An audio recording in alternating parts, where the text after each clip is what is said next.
Hi guys, my name is Charlie with Olathe Kia, and today I would like to show you how to preset your radio stations so that you always have your favorite stations available to you as soon as you get in your vehicle.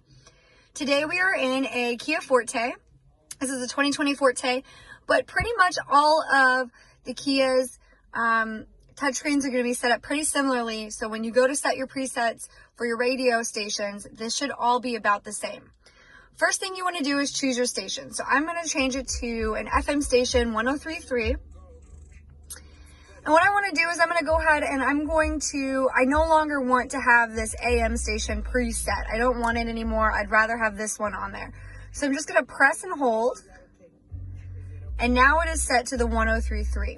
So you could really do this for anything. If I seek and find a new station, 101.1, I can then go in and once again preset. Press and hold to preset.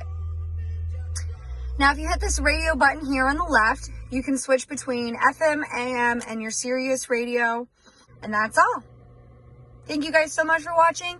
If you have any more questions, please go online to olathekia.com and review our tips and tricks videos, or reach out to who can help you out with any questions you may have on a specific model or features.